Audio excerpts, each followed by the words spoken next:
fanatismo por futebol é o maior atestado de pobreza intelectual que existe. Pode reparar, é matemático. Quanto mais vazia a cabeça, mais barulho por futebol essa pessoa faz. O sujeito ganha mal, pega ônibus lotado, tá com o nome sujo, mas experimenta só falar mal do time dele. Isso é quase que uma terceirização da vitória. Como a vida dele é uma merda, uma derrota constante, ele precisa projetar o sucesso em 11 milionários que nem sabem que ele existe. Porque futebol é torcer para um time, não necessariamente para a vitória individual de um jogador. Oi, eu sou Vinícius Siqueira do Colunas Tortas, sou mestre e doutorando em Educação e Saúde pela Unifesp. Aqui eu falo de análise do discurso e teoria social. O futebol definitivamente é um dos entretenimentos e esportes mais assistidos e gostados do Brasil. É muito comum que as pessoas tenham um time, mesmo sem torcer para ele, mas digam que tem. Porque é quase que uma regra ter um time, algo nesse sentido, mesmo que você não goste.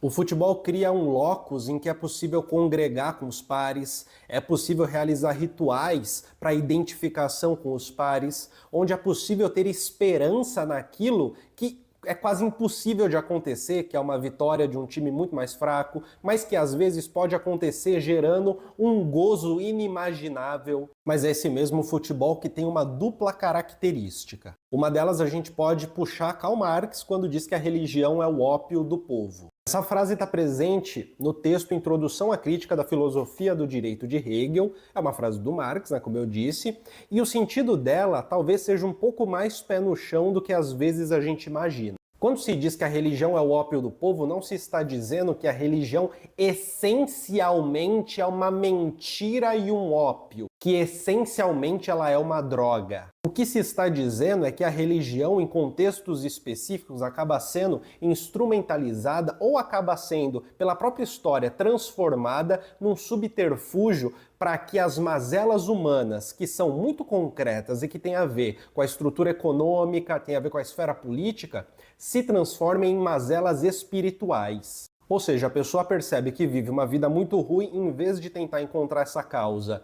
Por exemplo, na esfera política ou na estrutura econômica, ela encontra, na verdade, essa causa na espiritualidade, na religião, no mando de Deus e por aí vai, pecado, etc, etc. Em muitos quesitos, o futebol acaba sendo esse refúgio que uma alma sofrida toma para si para tentar ter ali o seu gozo do cotidiano. Mas ao mesmo tempo é impossível negar o fenômeno sociológico político do futebol, para além da performance esportiva. Um fenômeno que está para além de qualquer outra coisa e tem muitas vezes a ver com a identificação do sujeito, com a possibilidade de ser alguém.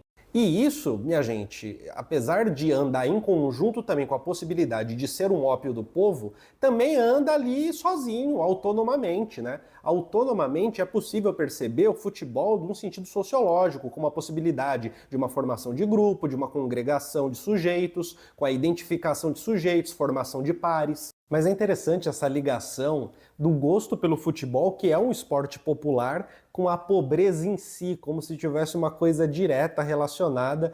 E evidentemente, né, o cara do início do vídeo, que eu não conheço, enfim, imagino que tenha tido uma ótima intenção ali, não sei, mas ele não criou essa relação entre futebol e coisa de pobre. Essa relação já existe há muito tempo. Deixa eu aproveitar e mandar um recadinho rápido. Participe da comunidade do Colunas Tortas, tem acesso ao nosso grupo exclusivo do WhatsApp, em que a gente troca uma ideia sobre crítica social, teoria social, algo mais próximo, a gente se diverte junto e tem acesso a vídeos exclusivos e a todas as lives que acontecem aqui no Colunas Tortas. Assim você contribui para o canal continuar vivo, contribui para que eu continue fazendo esse trabalho e ganhe acesso a elementos exclusivos só para membros. Agora bora continuar com o vídeo. Mas aí eu vou trazer um dado estatístico para vocês, né?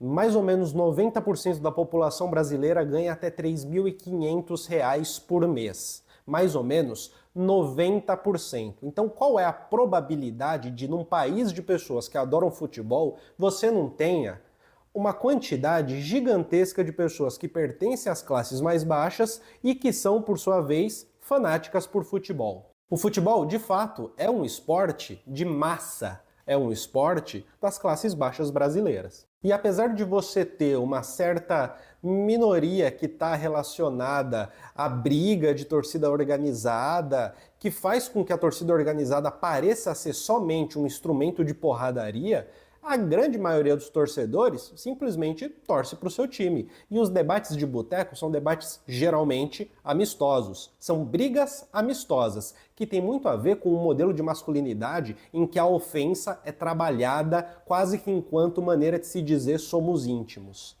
Para além disso, hoje, estádios como o do Palmeiras ou do Flamengo são recheados da classe média alta, porque o preço do ingresso é altíssimo. Você não tem lá a massa pobre ali dentro do estádio. Dito isso, essa estigmatização do futebol, que é coisa de pobre, que manifesta a pobreza, que manifesta a animalidade do pobre, eu acho que não faz muito sentido, principalmente no Brasil. Em lugar nenhum, mas principalmente no Brasil. Que é o país em que o futebol tem uma função social, inclusive intrafamiliar, em que os filhos torcem para o mesmo time do pai, ou então torcem para times que são rivais do time do pai ou da mãe e vão para o estádio juntos.